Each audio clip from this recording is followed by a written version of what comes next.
उत्तराखंड में politician, MLA, MP छोड़ दीजिए आप, ब्लॉक प्रमुख बनते ही हम वहाँ से चले आते हैं। टनकपुर, हल्द्वानी, सितारगंज, ऋषिकेश, देहरादून, हरिद्वार, बल्कि कुमाऊं के एमएलए के 3 ठिकाने हैं। 3 ठिकाने? एक उनका वहाँ है जहाँ के वो हैं, एक उनका हल्द्वानी में है और तीसरा देहरादून में है। 25 साल की खुशहाली का बड़ा हिस्सा उनके अकाउंट में दिखाई देता है। आप कह रहे हैं ये सबसे बड़ा माइनस पॉइंट है, इन 25 सालों में हमने अपनी बेशकीमती ज़मीनें जो हैं वो बेच डाली। बिल्कुल, कुछ बेच दी, कुछ अतिक्रमण की भेंट चढ़ी, कुछ को हमने बंजर छोड़ना शुरू कर दिया। कुल मिलाकर के जमीन की दुर्दशा चिंताजनक है उत्तराखंड में। जहां जहां आपने दारू पहुंचा दी है वहां वहां दवा पहुंचा दीजिए।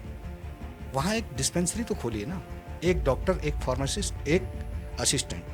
जितनी कसरत आपने आबकारी के लिए की है उतनी कसरत में इसीलिए हेल्थ में चाहता हूँ। ठीक बात है। एक तो ये रेफरल सिस्टम बंद करो, वहाँ डॉक्टर है तो उसको कहिए कि भाई आप इलाज करें, जो इलाज नहीं है तब रेफर करें। आपके पास गैस्ट्रो का कोई डॉक्टर है तो पेट दर्द का आदमी वहाँ से फिर ऋषिकेश क्यों आए या देहरादून क्यों आए? फिर हम पर्यटन के क्षेत्र में काफ़ी आगे पहुँच गए तब के मुकाबले आज। तब फिर मसूरी और नैनीताल में ये 6-6 घंटे का जाम क्यों लग रहा है? हमको सोचना पड़ेगा, क्योंकि हमने कोई पॉलिसी नहीं बनाई कि हमारे इतने टूरिस्ट हर साल बढ़ रहे हैं, अगले 10 साल में हमें जाना कहाँ है, पहुँचना कहाँ है, ये हमने डिसाइड नहीं किया। भू कानून अगर सख्त बनाएंगे तो आपको पहले पूछना पड़ेगा दिल्ली से भी। भले ही आप सैद्धांतिक तौर पर ये सही है कि ये राज्य, यही कारण गैरसैंण पे फैसला नहीं हो पा रहा है। बिल्कुल नहीं हो पा रहा है, जबकि हो जाना चाहिए था।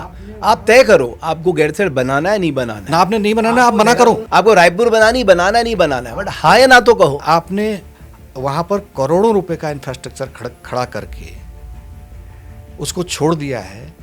आप ये ड्रामा किसको दिखा रहे हो 3 दिन की विधानसभा का? जब तक हम कृषि को, बागवानी को और आईटी को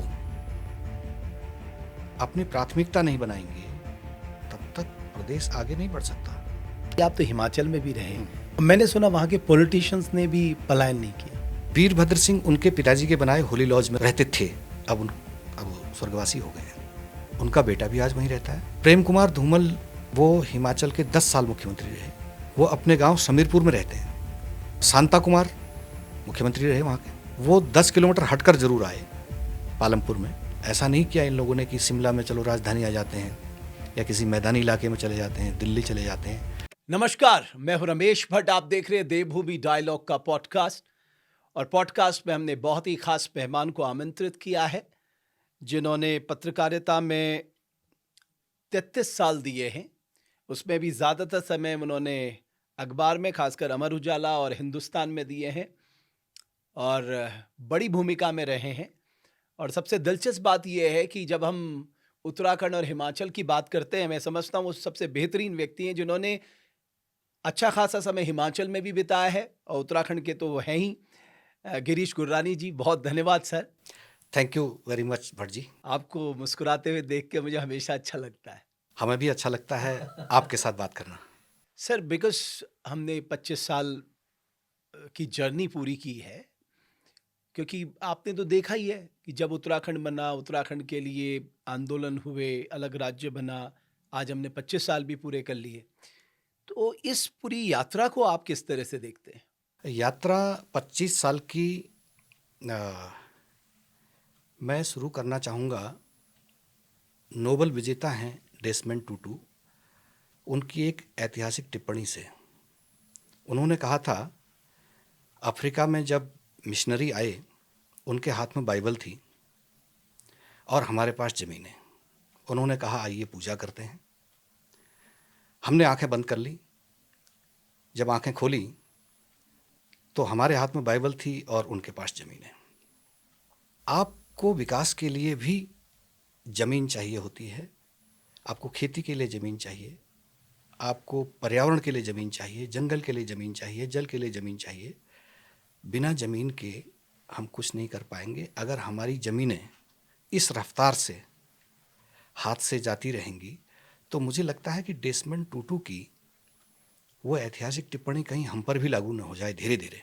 तो आप कह रहे हैं ये सबसे बड़ा माइनस पॉइंट इन 25 सालों में हमने अपनी बेशकीमती ज़मीनें जो हैं वो बेच डाली। बिल्कुल, कुछ बेच दी,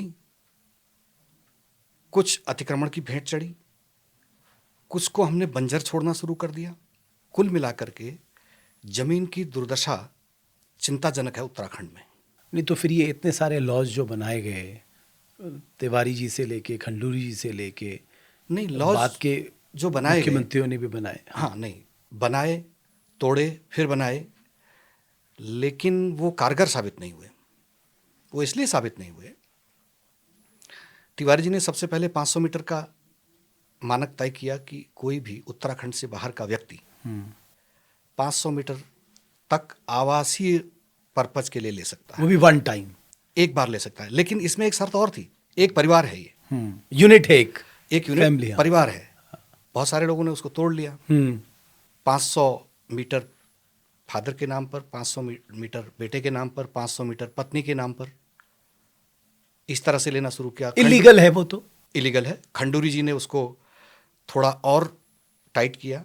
नहीं, जिन्होंने 500 लिया वो तो सरकार पे निहित हो जाएगी, क्योंकि जो सरकार का कानून है, अगर उससे हट के कोई ज़मीन ली है तो सरकार पे निहित हो जाएगी। अब वो है कि सरकार चाहे तब। सवाल तो यही है कि चाहने की बात है, कोई चाह भी तो नहीं रहा ना। हम सारी बातें करते हैं लेकिन हम प्रैक्टिकल व्यावहारिक धरातल पर उतरते नहीं हैं। खंडूरी जी ने 250 मीटर किया, फिर 250 मीटर का भी वही हाल होने लगा। इंडस्ट्री के लिए आपने 1250 हेक्टेयर की आपकी सीमा थी, जिसको बाद में खोल दिया गया 2018 में। और अब भी जिस कानून की बात की जा रही है, अब फिर से भू कानून की बात हुई, लोगों ने दबाव बनाया, आंदोलन हुए, लेकिन वो भू कानून भी सफल नहीं हो पाएगा। इसलिए नहीं हो पाएगा क्योंकि आप जब तक इसमें सख्ती नहीं करेंगे, उसको कड़ाई से लागू नहीं करेंगे, जिस पर्पज़ के लिए जिसने लिया है उसने उस पर वो काम नहीं किया है, उसको वापस सरकार में निहित जैसे नहीं करेंगे आप, तो फिर ये भू कानून सारे फेल हो जाएंगे। ओके, गुरानी जी, आपके बात से मुझे एक बड़ा इंपॉर्टेंट पॉइंट ये लगा कि आप कानून कितने भी बना दीजिए, कितने भी सख्त बना दीजिए, इम्प्लीमेंट, सबसे जो लार्जर चैलेंज है उसका इम्प्लीमेंटेशन आप कैसे कर रहे हैं वो सबसे इंपॉर्टेंट है। और दूसरी बात एक और है, इसमें सज़ा कहाँ है? आप बताइए, कोई एक आदमी, मैं 500 मीटर से ज़्यादा ले लेता हूँ या 250 मीटर से ज़्यादा ले लेता हूँ, उसके बाद पकड़ा जाऊँ तो आप कह रहे हैं वापस कर दो। मैंने कहा ले लो, मेरा क्या गया? कोई डिटरेंट नहीं है, तो कोई सज़ा नहीं है। और मैं तो इसमें एक बात और जोड़ना चाहूँगा, भू कानून जिस तरह से हिमाचल ने बनाया है, आप सबसे पहले कृषक की परिभाषा तय करो, कौन कृषक होगा, तभी तो डिसाइड होगा। हिमाचल में अगर आप हिमाचली भी हैं, आप कृषक नहीं हैं, तो आप भी जमीन नहीं खरीद सकते। अच्छा, धारा 118 ये कहती है कि कृषक की भूमि कृषक को ही हस्तांतरित हो सकती है, गैर कृषक को नहीं। मतलब कि दूसरी गतिविधियों के लिए नहीं दे सकते। और सरकार ने कृषक डिफाइन कर दिया। यस, जब कृषक आपने परिभाषा बना दी तो उसके बाद आप ये कर सकते हैं। दूसरा, वहाँ इसका लाभ क्या हुआ है, जमीनें बच गई, और किसी जमीन पर किसी आदमी को फॉर एग्जाम्पल होटल बनाना है, तो बाहर का आदमी आता है इन्वेस्टमेंट के लिए, लोकल के आदमी से कहता है तुम्हारी जगह बड़ी खूबसूरत है, इस पर एक होटल बनाते हैं, तुम मेरे पार्टनर रहोगे, मालिकाना हक तुम्हारा ही रहेगा, जमीन तुम्हारी, पैसा मैं लगा, कंस्ट्रक्शन मैं करूंगा, होटल का आधा आधा कर लेंगे या जो भी कर लेंगे। मतलब इस तरह से पार्टनरशिप है एक, हम उसको बेच दे रहे हैं, उनके पास पार्टनरशिप की गुंजाइश है। तो मुझे लगता है कि हिमाचल का जो लैंड लॉ है वो हमसे 10 गुना बेहतर है।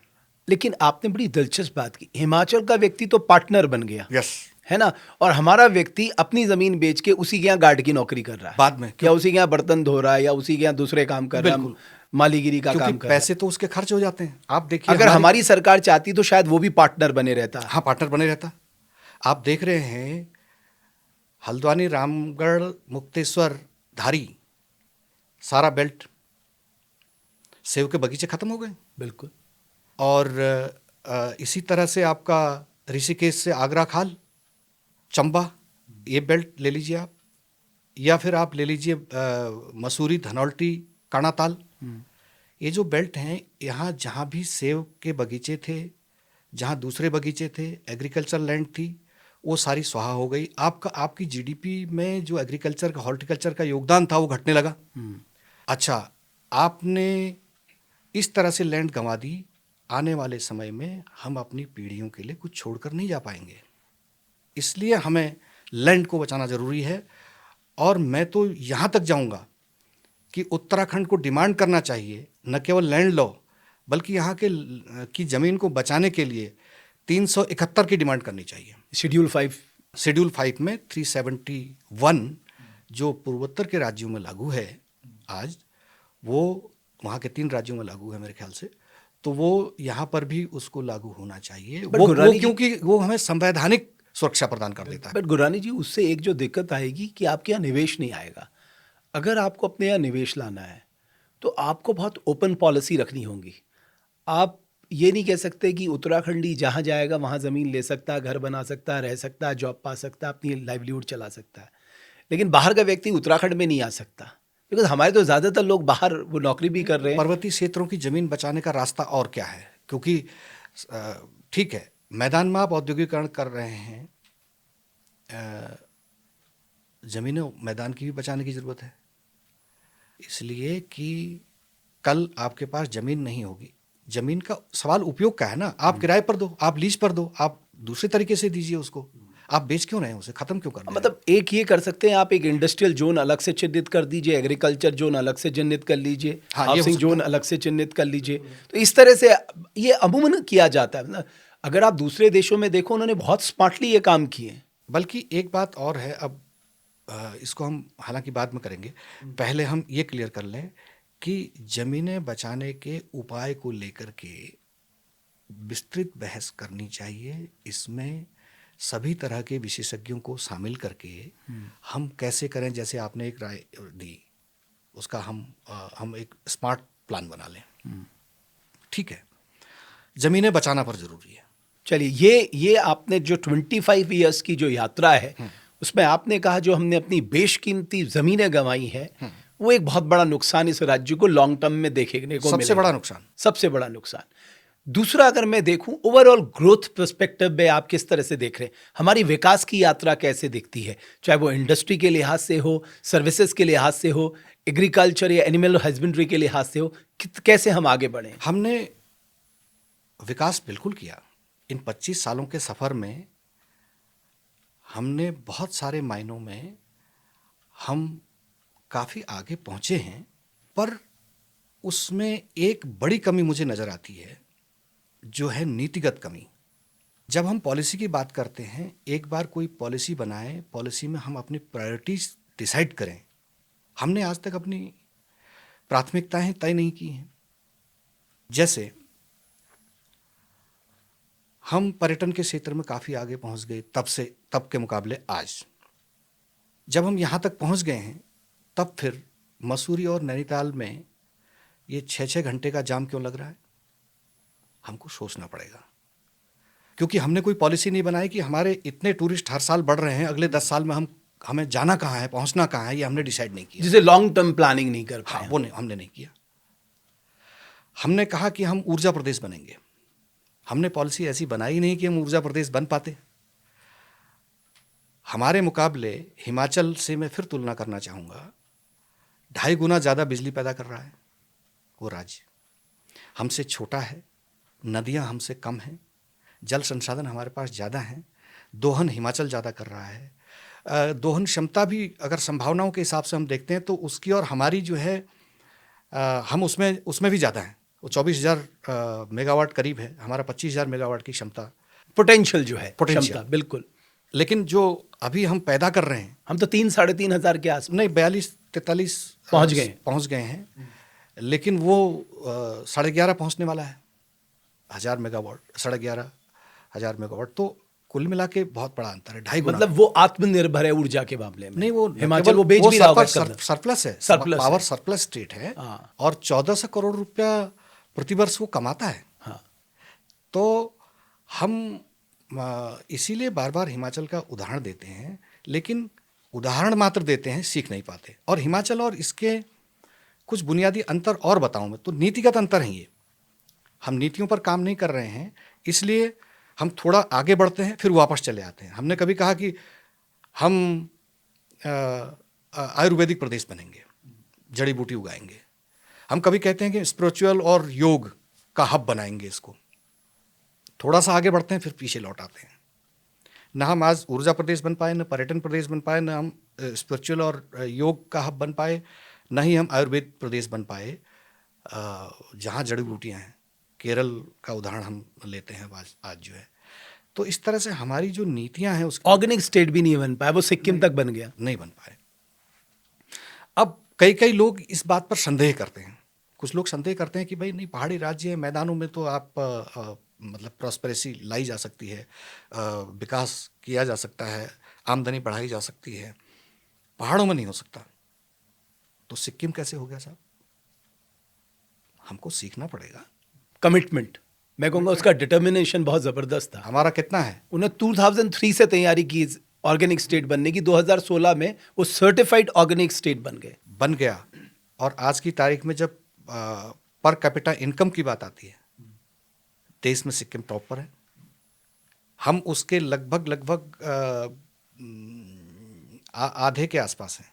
2,74,000 है, 5 लाख से ऊपर है उसकी पर कैपिटा इनकम। तो हम सीखना अगर चाहें तो सीख सकते हैं और कर सकते हैं। बस बात वही है कि नीतियों में हमें ढील नहीं देनी पड़ेगी, हमें प्राथमिकताएं तय करनी होंगी। सरकार बदले आए जाए, पर उन प्राथमिकताओं को बनाए रखना होगा। बट इस पर कैपिटा में भी आप देखेंगे गुररानी जी, एक भारी असमानता बहुत है। बहुत बड़ी असमानता है। अगर आप पहाड़ और मैदान की बात करें, सबसे बड़ी असमानता तो यही है। बिल्कुल। तो इसका मतलब आपकी वेल्थ जो है वो बहुत कम लोगों के हाथों में है। बिल्कुल। और ये जो अंतर है, ये बढ़ता, ये खाई जो है बढ़ती जा रही है, जो आर्थिक खाई है। बिल्कुल, क्योंकि कुछ एरिया आपके पास ऐसे हैं, कुछ पॉकेट्स ऐसे हैं जिनके पास रोजगार का साधन नहीं है, आय का कोई साधन नहीं है, आगे बढ़ने का कुछ नहीं है। जितना है लिमिटेड खेती है, उसी में वो भी मतलब हानिकारक है, मतलब नुकसानदायक। नुकसान इस परिप्रेक्ष्य में कि अगर आप वहाँ 20,000 रुपया लगाते हैं आज की तारीख में, गेहूं बोते हैं तो 16,000 का पैदा होता है। ठीक बात है। पहाड़ों पर। तो इसलिए ये उस घाटे का सौदा है, मतलब नुकसानदायक नहीं बल्कि घाटे का सौदा जिसको हम कह सकते हैं। तो हम खेती में घाटा उठा रहे हैं वहाँ पर, और कोई साधन है नहीं, रोजगार के हमने साधन बढ़ाए नहीं वहाँ पर। अब लोग ये कहते हैं कि ऐसा ये हो नहीं सकता, पर हो सकता है। जैसे सिक्किम ने किया, जैसे बाकी भी पर्वतीय राज्य हैं या पर्वतीय देश हैं, उनने किया। पर हम अपनी नीतियों का खामियाजा भुगत रहे हैं। बट सर, एक जो मुझे लोगों से सुनने को मिलता है, वो कहते हैं साहब हम एग्रीकल्चर करें तो किसके लिए करें। अब मान लीजिए आपने अपने छत के ऊपर 2-3 हज़ार रुपये का इन्वेस्टमेंट करके एक छोटी सी बागवानी का पूरा सिस्टम तैयार किया।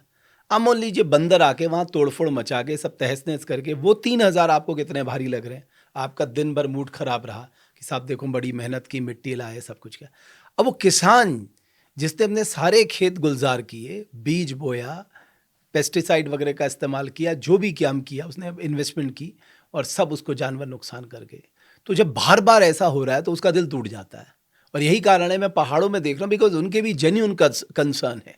वो जो अपनी ओर से अपनी पीड़ा बताते हैं उसको हम एड्रेस नहीं कर पा रहे। नहीं, बिल्कुल ठीक बात है, पर हम कुछ प्रयोग तो कर सकते हैं। जैसे हम किसी एरिया विशेष को, हम अभी हाथियों को रोकने के लिए हमारे पास स्कीम है।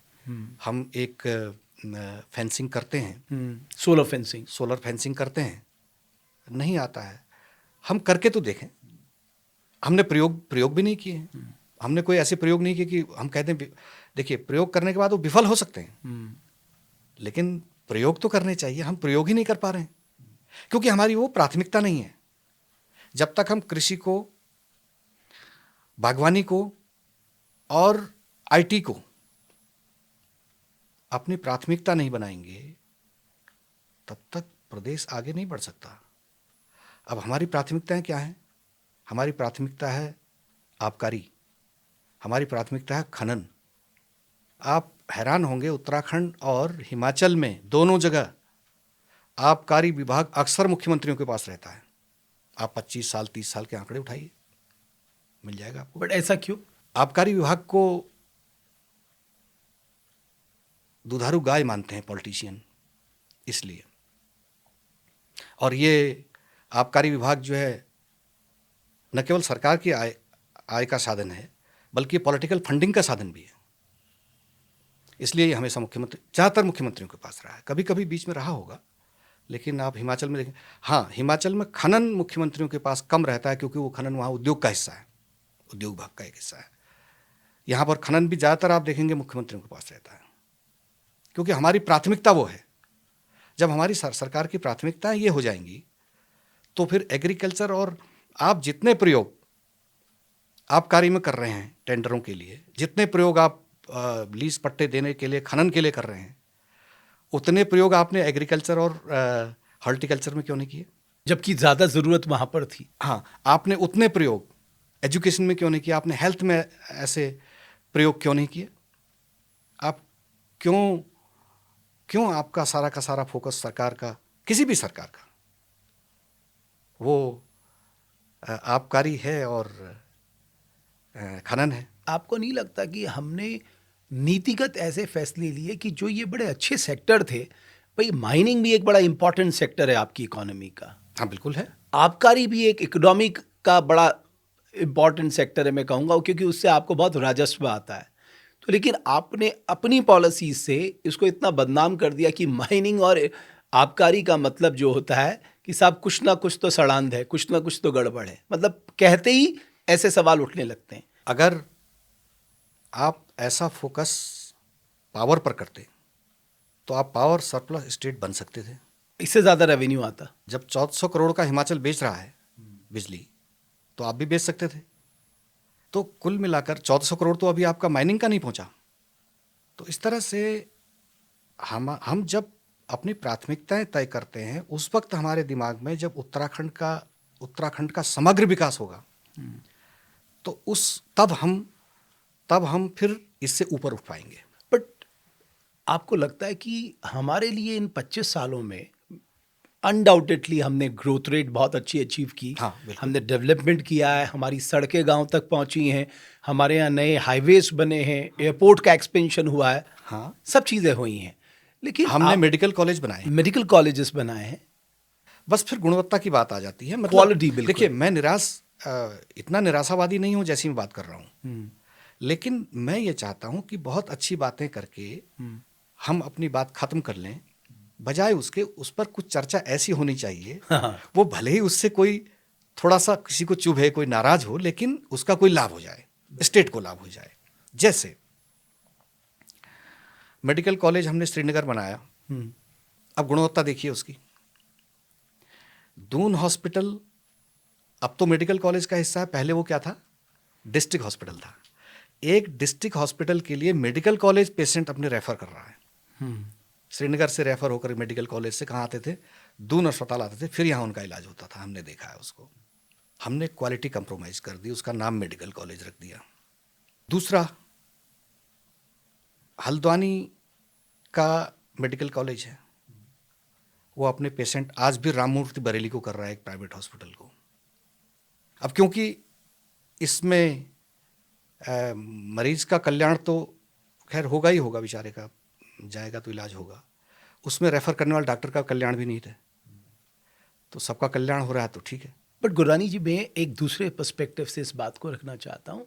मैं मानता हूँ कि हमारे गवर्नमेंट्स हॉस्पिटल्स में दिक्कतें हैं, बट एक दूसरे दृष्टिकोण से इसको देखें। जैसे आप एक प्राइवेट डॉक्टर को दिखाने जाते हैं, वो 500 से 800 अपनी फीस चार्ज करता है, उसके बाद वो आपको कई सारे इन्वेस्टिगेशन के लिए कहता है। तो मैं देखता हूँ एक एवरेज आदमी 5 से 7 हज़ार रुपये में पड़ जाता है अगर वो डॉक्टर के पास गया तो। वहीं अगर आप प्राइवेट हॉस्पिटल में जाएं, ज़रूर है वहाँ बहुत सारी दिक्कतें हैं, लेकिन उसका खर्चा ही मुझे लगता है कि 200-300 रुपये होगा। तो ये 5 से 7 हज़ार रुपये, ये 300-500 रुपये, ये भी तो एक बहुत बड़ा अंतर है। देखिए, मैं तो अभी तक जब भी बीमार हुआ, मैं किसी प्राइवेट हॉस्पिटल नहीं गया। मैंने अपनी बेटी का इलाज सरकारी हॉस्पिटल में कराया, कोरोनेशन में। मेरा इलाज दून हॉस्पिटल में होता है जब भी कुछ दिक्कत आती है। मेरी माता जी को मैंने दून हॉस्पिटल में एडमिट रखा, इसलिए कि ये जो एक तो अनावश्यक खर्चे, और अनावश्यक खर्चों से ज़्यादा इम्पोर्टेंट है जो मेडिसिन है, मेडिसिन, ज़रूरत से ज़्यादा मेडिसिन, वो भी नुकसान, साइड इफ़ेक्ट हैं उसके। बिल्कुल। तो उससे बचने के लिए हम सरकारी हॉस्पिटल पर पूरा भरोसा करते हैं, सरकारी डॉक्टर की क्वालिटी पर पूरा भरोसा करते हैं, लेकिन एक जो मानसिकता है हमारी कि हम रेफर हम काम नहीं करना चाहते कहीं कहीं। कुछ डॉक्टर बहुत अच्छे हैं। हमने कर्णप्रयाग के एक डॉक्टर साहब जो मेरठ के रहने वाले थे, दोनों जो हैं पति पत्नी स्पेशलिस्ट, कर्णप्रयाग में सारा जीवन गुजारा उन्होंने, अब भी उनका क्लिनिक है वहाँ पर। अच्छा। तो ऐसे भी लोग हैं। हम उनकी दुर्गम क्षेत्रों में सेवा के लिए सराहना करते हैं, उनके जज्बे को सैल्यूट करते और हैं। ऐसे हजारों एग्जाम्पल होंगे, मैं समझता ऐसे हूं। एक एग्जाम्पल दिया मैंने, हजारों एग्जाम्पल हैं। ये तो मैंने इसलिए दिया कि बाहर के आदमी थे, स्टेट से बाहर। एजुकेशन सेक्टर में भी कमोबेश यही हाल है। बिल्कुल। बहुत अच्छे टीचर्स, बहुत अच्छे टीचर हैं, बहुत अच्छे कपकोट डॉक्टर। वाले टीचर्स का एग्जाम्पल आप देख लीजिए, मिस्टर शर्मा जो है। हाँ बिल्कुल, बहुत अच्छे टीचर्स हैं, बहुत अच्छे डॉक्टर्स हैं, लेकिन कुछ लोग जो हैं उसको, उस पर हमें कंट्रोल करना चाहिए कि भाई ये रेफर क्यों हो रहे हैं। मेडिकल कॉलेज से डिस्ट्रिक्ट हॉस्पिटल के लिए उल्टी गंगा बह कैसे रही है, ये तो हम लोगों को देखना चाहिए ना। ये सरकार को देखना पड़ेगा, ये डिपार्टमेंट को देखना पड़ेगा। डिपार्टमेंट के जो कंट्रोलर हैं उनकी जिम्मेदारी क्या है। ठीक बात है। तो आपने कहा ये रेफरल सेंटर होना, ये रेफरल सिस्टम, इस पे चोट करनी होगी। ये बंद होना चाहिए। हेल्थ में मैं स्पेशली कहना चाहूँगा कि भाई आप एक तो ये रेफरल सिस्टम बंद करो। वहाँ डॉक्टर है तो उसको कहिए कि भाई आप इलाज करें, जो इलाज नहीं है तब रेफर करें। जो है, अगर वहाँ पर आपके पास गैस्ट्रो का कोई डॉक्टर है तो पेट दर्द का आदमी वहाँ से फिर ऋषिकेश क्यों आए, या देहरादून क्यों आए, फिर या हल्द्वानी क्यों आए। विषय ये है। और दूसरा, हेल्थ सिस्टम को सुधारने के लिए मेरा एक निवेदन है, जहाँ जहाँ आपने दारू पहुँचा दी है वहाँ वहाँ दवा पहुँचा दीजिए। वहाँ एक डिस्पेंसरी तो खोलिए ना। एक डॉक्टर, एक फार्मासिस्ट, एक असिस्टेंट, 3 लोग चाहिए। जितनी कसरत आपने आबकारी के लिए की है उतनी कसरत मैं इसीलिए हेल्थ में चाहता हूँ। इन 25 सालों में मुझे जो लगा वो है राजनीतिक अस्थिरता। ये एक बहुत बड़ी समस्या इस स्टेट के लिए आ गई है। अगर आप एवरेज मुख्यमंत्रियों का कार्यकाल भी देखें वो 2 से 2.5 साल है। 2.5 साल है। 2.5 साल है। तो साहब ये तो एक बड़ी दिक्कत है कि दो और मुख्य- यहाँ तो आप देखिए, जैसे ही कोई चीफ मिनिस्टर 3 साल 14 साल कंप्लीट करता है उसके बाद तो पूरी बाढ़ सी आ जाती, भाई ये रहेगा नहीं रहेगा, रहेगा नहीं रहेगा। 2 मुख्यमंत्री तो सिर्फ 4 महीने रहे। हाँ, कोश्यारी जी 4 महीने से थोड़ा ज़्यादा, तीरथ सिंह जी 4 महीने से थोड़ा कम। तो उस इतने कम समय में क्या आदमी पॉलिसी बनाएगा, क्या इम्प्लीमेंट करेगा। बिल्कुल, राजनीतिक अस्थिरता बहुत बड़ी समस्या है। आप मुझे बताइए, आप तो हिमाचल में भी रहे, ये राज्य उत्तराखंड में ही इतनी बड़ी बीमारी क्यों है? हिमाचल में आमतौर पर मुख्यमंत्री 5 साल का कार्यकाल पूरा करते हैं। हाल के, अगर इन 25 वर्षों का आप देखें तो इसमें सभी मुख्यमंत्रियों ने वहाँ पर कार्यकाल पूरा किया है। विरोध, अंतर विरोध राजनीति में सब जगह होता है, लेकिन उत्तराखंड में ये कुछ ज़्यादा ही है, और ये बुनियाद से ही है। बुनियाद के पहले ही 2 साल में 2 मुख्यमंत्री हो गए। एनडी तिवारी के अलावा कोई कार्यकाल पूरा नहीं कर सका आज तक। उसका राजनीतिक खामियाजा, उसका खामियाजा हमको विकास में भोगना पड़ता है। और शायद उसका एक कारण यह भी है, जो ये यहाँ की जो नीतियाँ हैं, वो प्राथमिकताएं हैं, वो ठीक से तय नहीं हो पाती, और फिर हम दिग्भ्रमित रहते हैं, हम दिशाहीन हो जाते हैं। हम कहीं बढ़ते हैं, कहीं पहुंच जाते हैं, कहीं के लिए जाना चाहते हैं, कहीं चले जाते हैं। अब राजनीतिक अस्थिरता के लिए तो अब फिर ये एक समस्या राजनीति की है, हाई कमानीकरण। हाँ, ये हाई कमानीकरण पे ही मैं आना चाह रहा था। ये हाई कमानीकरण तो बहुत दिक्कत क्रिएट करता है। आप सोचिए, आपने उत्तराखंड के जो मंत्री पद हैं वो भी नहीं भरे अभी तक। पिछली बार भी यही हुआ, इस बार भी यही ये हुआ। राज्य को सीधा नुकसान है इसका, क्योंकि कोई भी व्यक्ति 10 विभाग नहीं देख सकता। ठीक बात अब है। मुख्यमंत्री हैं, उनके पास अगर आप 35 विभाग दे देंगे तो कितना समय दे पाएंगे। और क्या। इतने बड़े पैमाने पर मंत्रिमंडल में पद खाली छोड़ देंगे। और वो इतने लंबे समय तक। तो उसका नुकसान सामने होगा ही होगा, उसका पॉलिसीज पर भी असर आएगा। इसको लेके सवाल तो पूछा जाना चाहिए भाई, कुछ तो बिल्कुल, जवाबदेही हो। बिल्कुल। भाई आप जब चाहेंगे तो मंत्रिमंडल के पद भर दिए जाएंगे, आप नहीं चाहेंगे तो बिल्कुल नहीं भरे जाएंगे। नहीं भरे जाएंगे। ऐसा तो कहीं नहीं होता आप साहब। चाहेंगे तो आप जो है मुख्यमंत्री बना देंगे आज, आप चाहेंगे तो कल बदल देंगे। अब समस्या तो ये हो गई है असल में कि अब जो लोकतंत्र की मूल धारणा थी वो तो रही नहीं गई। लोकतंत्र की मूल धारणा क्या थी? वो ये थी कि आप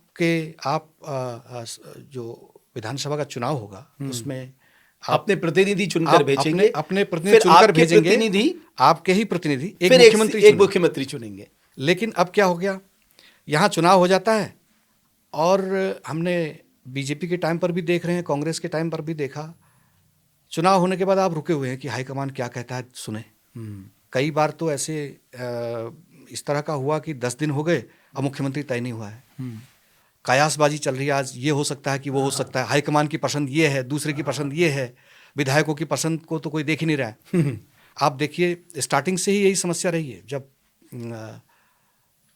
मैं किसी मुख्यमंत्री के पक्ष या विरोध का नहीं हूँ, इसलिए कि मुझे उनसे कभी कोई काम कराना नहीं है, न पहले कराया। अब आप देखिए कि 2007 में जो चुनाव हुआ तो स्वाभाविक दावेदार कौन थे?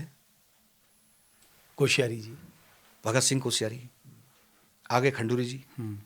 हमने कह रहे हैं खंडूरी जी गलत आए, हमें कह रहे हैं कि जो लोकतांत्रिक व्यवस्था थी, क्योंकि हाईकमान ने तय करना था, वो विधानसभा के सदस्य भी नहीं होते।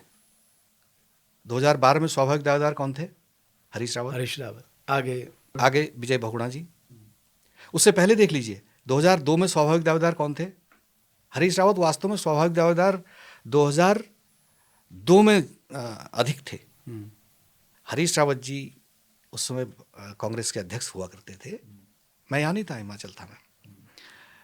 तो आगे एनडी तिवारी जी। अच्छा, फिर क्या होता? वो इनफाइटिंग हमेशा ही रहती है। अच्छा, वहाँ 2012 में आपने देखा विजय बहुगुणा आए, उस समय न विजय बहुगुणा दावेदार थे स्वाभाविक दावेदार, न हरीश रावत थे। हरीश रावत केंद्र में थे, हरीश रावत केंद्र में मंत्री थे और विजय बहुगुणा सांसद थे। तो स्वाभाविक दावेदार किसको मानते हैं? हम उसको मानते हैं स्वाभाविक दावेदार जो एक तो पार्टी में एक वरिष्ठता देखी जाती है, एक उसके कामकाज का अनुभव देखा जाता है। बिल्कुल, मेरे ख्याल से यही तो वरीयता के मानक होते होंगे कि भाई कामकाज, अनुभव, प्रशासनिक अनुभव। हरीश रावत केंद्र में मंत्री हैं, विजय बहुगुणा सांसद हैं, तो स्वाभाविक दावेदार कौन था? इंदिरा हृदयेश। सीनियरिटी सबसे सीनियर थी वो, लेकिन वो नहीं बनी, विजय बहुगुणा बने, ठीक है। अगेन सेंट्रल लीडरशिप पे निर्भरता, अगेन क्योंकि सारा सब हाईकमान कर रहा है। हाईकमान देख रहा है मुझे कौन सूट करता है। 2002 से 12 तक देख लिया आपने। 2017 में कई दिन तक टेंट लगे रहे, अंततः हाईकमान से नाम खुला त्रिवेंद्र जी का, त्रिवेंद्र सिंह रावत। फिर उन्होंने कहा नहीं, त्रिवेंद्र सिंह रावत जो हैं वो, उनको हमें बदलना है। तीरथ सिंह रावत आ गए, 4 महीने में वो भी चले गए। पुष्कर सिंह धामी आ गए। तो ये इस तरह से अगर आप फेंटेंगे पत्तों की तरह ताश के और समय नहीं देंगे तो न तो वो नीतियां बना पाएगा, ना इंप्लीमेंट करा पाएगा, ना उनको इंप्लीमेंट करा मतलब पाएगा। जब तक वो थोड़ा आत्मविश्वास से भरता है तब तक आप उसे हटा देते हैं। बिल्कुल यही है ना। बिल्कुल। तो आप एक लॉन्ग टर्म टाइम दीजिए। अगर आपको लग रहा है कहीं गलत हो रहा है, साहब बुला के डांटिए, बोले क्या गलत हो रहा है। भाई जब आप किसी को बना सकते हैं, उसे बुला के 2 मिनट में समझा भी तो सकते हैं। नहीं, एक बात है, असमंजस भी तो आपको खत्म करना पड़ेगा। इतना असमंजस बजा हुआ है। आज की तारीख में हर दूसरे तीसरे महीने हमें सुनाई पड़ता है कि मुख्यमंत्री बदलने की कोई प्रक्रिया चल रही है, मुख्यमंत्री बदले जा सकते हैं, मुख्यमंत्री बदले जा सकते हैं, ये हवा चलती रहती है। अच्छा, अब इतना सुनते सुनते लोगों ने भी मान लिया कि भाई ये अफवाह है, बार बार अफवाह फैलाई जाती है। ये किसकी जिम्मेदारी है फिर अब इस अफवाह को खत्म करने की? तो इस अफवाह को खत्म करना भी अगर हाईकमान सारे फैसले लेता है, उन्हें बस एक ही लाइन कहनी है। आपको ये भी तो कह देना चाहिए, अगर आप नहीं बदल रहे हो तो आप बताइए भाई ये तो हमारे मुख्यमंत्री हैं, वो अपना कार्यकाल पूरा करेंगे, अफवाहें खत्म हो जाएंगी। न तो हम अफवाहें खत्म कर रहे हैं, ना कह के नहीं कि पीछे की क्या राजनीति हो सकती है। देखिए इसका मतलब आप चाहते हैं कि यह अस्थिरता बनी रहे? देखिए, हाईकमान क्या होता है? हाईकमान वो चीज़ होता है जो उसको सूट करता है वो तत्काल कर देता है, जो उसको सूट नहीं करता है उस पर अपने पत्ते नहीं खोलता है, और पत्ते नहीं खोलने से वो बहुत सारे रास्ते खोल कर रखता है। सबके सपनों में आते रही वो कुर्सी। हाँ, कुर्सी आती रहे और काम चलता रहे। बट अंतोगत्वा तो राज्य का नुकसान है ना। हाँ, बिल्कुल राज्य का नुकसान है। ब्यूरोक्रेसी सबसे, इसका सबसे ज्यादा असर मैं देखता हूँ ब्यूरोक्रेसी है। ब्यूरोक्रेसी के रिएक्शंस बदलने लग जाते हैं। नहीं, आप देखिए ना, उत्तराखंड में अक्सर कहा जाता है कि ब्यूरोक्रेसी नियंत्रण से बाहर है। ये आज से नहीं है, एनडी तिवारी इतने बड़ी राजनीतिक हस्ती थे, उनके समय भी कहा जाता था कि ब्यूरोक्रेसी जो है वो कंट्रोल से बाहर हो रही है। आपने हिमाचल में भी ब्यूरोक्रेसी को देखा, उत्तराखंड में भी देखा है, आपको अंतर लगा या ब्यूरोक्रेसी हर जगह सेम ही तरह से काम करती है? नहीं, ब्यूरोक्रेसी का मूलतः जो तरीका होता है वो तो एक ही है। फाइलों को धीरे धीरे सरकाना, उन पर बहुत समय तक अपनी राय नहीं देना, उनको घुमाना, कुछ पब्लिक को घुमाना, कुछ पॉलिटिशियन को घुमाना। लेकिन यहाँ और हिमाचल में मैंने अंतर ही देखा, वहाँ की ब्यूरोक्रेसी ज़्यादा संवेदनशील है वहाँ के राज्य के प्रति। इसीलिए तो वहाँ हमसे छोटा राज्य होने के बावजूद ज़्यादा बिजली पैदा करता है, ज़्यादा फलोत्पादन है। वहाँ पर मैं एक दो एग्जाम्पल दूँ आपके। प्लीज दीजिए ना, बहुत अच्छा लगेगा। ब्यूरोक्रेसी लीडरशिप के हिसाब से चलती है। वो लीडरशिप को देख लेती है, भांप लेती है। उसने नेता की कमजोर नस अगर पकड़ ली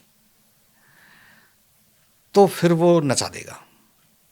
अगर फिर लीडरशिप ने ब्यूरोक्रेसी की नस पकड़ ली तो फिर वो ब्यूरोक्रेसी को नचाएगा। अब ये कैपेसिटी का सवाल है इसमें। फिर वहाँ की लीडरशिप, पहले लीडर वहाँ के हुए यशवंत सिंह परमार, उनको हिमाचल निर्माता कहा जाता है। ये हरीश रावत जी एक बार वहाँ गए, ब्लॉक प्रमुख थे तभी। ये किस्सा उनने खुद मुझे बताया था। हरीश रावत मुख्यमंत्री से इनके दल की मुलाकात थी, तो ये उनके आवास पर पहुंच गए कुछ पहले। इन्होंने वहाँ पूछा, मुख्यमंत्री जी बैठे हैं? उन्होंने कहा, मुख्यमंत्री जी अभी थोड़ा टाइम लगेगा, वो तो आप तो जल्दी आ गए हैं, क्योंकि वो तो बगीचे में गए हैं अभी। मतलब बगीचा नहीं, वो जो भी उनने अपने आवास के आसपास सेब के पौधे लगाए होंगे उनकी प्रोनिंग कर रहे हो। अच्छा, डेडिकेशन देखो, मतलब उसके मुख्यमंत्री काम के प्रति अपना मुख्यमंत्री है वो चाहता है कि मैं इसको सेव राज्य बनाऊं। विजन क्लियर है, बिल्कुल विजन क्लियर है। और दूसरा उनका सीधा ध्येय था, सड़कें पहाड़ों की भाग्य रेखा है। तो दो चीज पर उनका फोकस था। तो वो लौट कर आए, तब इनकी मुलाकात हुई। लेकिन वही हरीश रावत जब मुख्यमंत्री बनते हैं यहाँ के, हॉर्टिकल्चर में कोई काम नहीं हो पाता है। एग्जाम्पल तो वो देख के आए थे। अब ये राजनीतिक अस्थिरता का कारण हो या फिर नीतिगत हमारी नीतियों का कारण हो, जो भी कारण हो, कारण कुछ भी हो सकता है। मतलब मैं हरीश रावत की ही बात नहीं कर रहा हूँ, बाकी मुख्यमंत्रियों की का भी कमोबेश यही रवैया रहा हमारी बागवानी के लिए। ये तो रहा लीडर। केवल लीडर के बनाने से, सरकार के बनाने से, नियम कानून बनाने से प्रदेश नई ऊंचाइयों पर चला जाएगा? नहीं जाएगा, जब तक आपका नागरिक उसमें योगदान नहीं करेगा। आपका नागरिक मेहनत कश होना चाहिए। हम जितना दोष अभी तक इनको दे रहे हैं, नेताओं को या ब्यूरोक्रेसी को या दूसरे लोगों को, नीति नियंताओं को, उतना ही दोष हमारा भी है।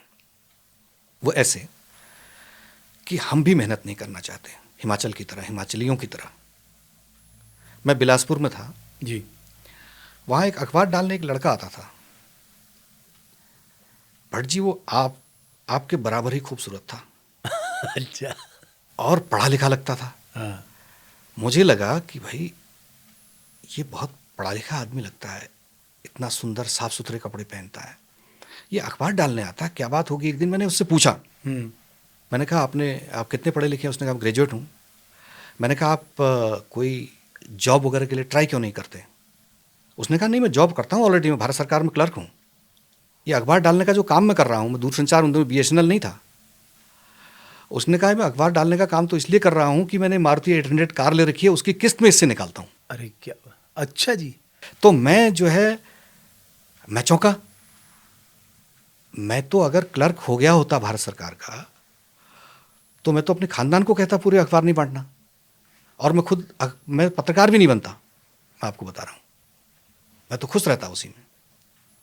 हमारी और उनकी दृष्टि में अंतर है, बेसिक सोच में ही अंतर है, और वो 25 साल का अंतर है उसमें कम से कम। और मैंने सुना वहाँ के पॉलिटिशियंस ने भी पलायन नहीं किया। हाँ बिल्कुल। आप देखिए, वीरभद्र सिंह उनके पिताजी के बनाए होली लॉज में रहते थे। अब वो स्वर्गवासी हो गए हैं। उनका बेटा भी आज वहीं रहता है।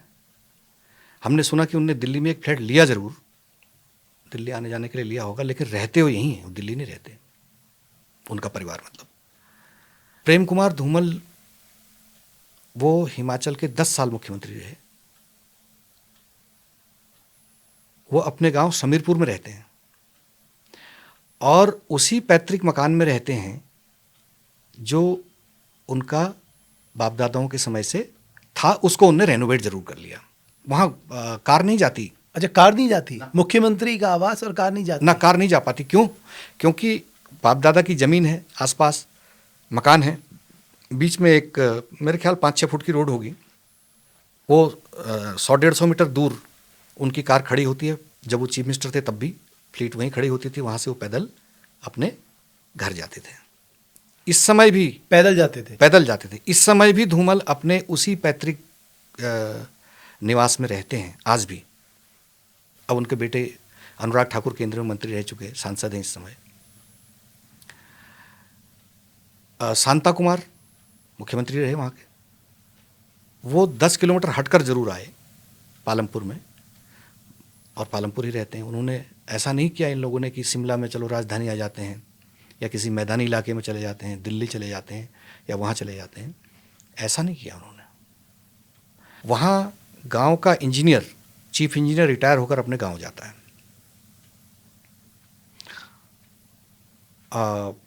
एक IAS अधिकारी मेरे मित्र रहे हैं,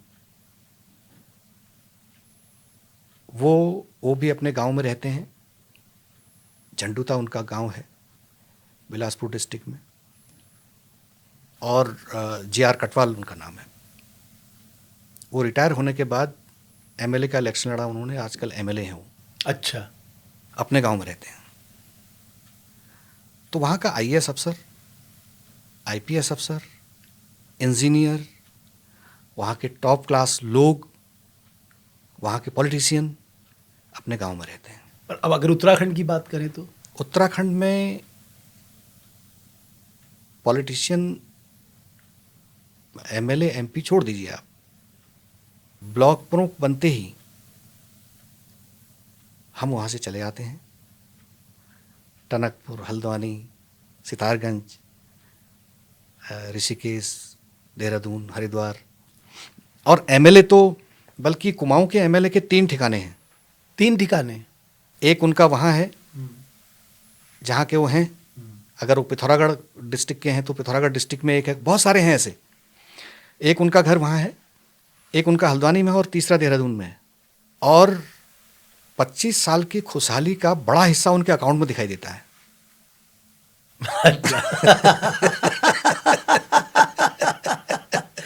तो खुशहाल तो हुआ ना उत्तराखंड जाए। मतलब मैं ये नहीं कह रहा हूँ, मतलब ADR की रिपोर्ट और वो हलफनामे उन्हीं के बता रहे हैं। ये अच्छी लाइन बोली आपने, 25 साल के सफरनामे की खुशहाली उनके अकाउंट में झलकती है। बिल्कुल दिखती है वो। नहीं, वो भी खुशी है, हमारे ही आदमी है, कोई ऐसी बात नहीं। हमारे प्रतिनिधि हम ही ने चुने हैं। हाँ। गलती हमारी ही थी। बट आपको लगता है कि पब्लिक को थोड़ा सा डेडिकेटेड लोगों को चुनना चाहिए साहब? डेडिकेशन का मतलब ये नहीं है कि आप दौड़ लगा रहे हैं, ये लगा रहे हैं। मैडम, आपका एक लक्ष्य तो होना चाहिए कि अगर आप इस प्रदेश को ऑर्गेनिक स्टेट बनाना चाहते हैं, कि आप 10 स्टेट का कंपैरेटिव डाटा उठा के वहाँ की बेस्ट प्रैक्टिसेस को स्टडी करिए एंड जस्ट इम्प्लीमेंट इट, और आप खुद वहाँ खड़े हो जाइए।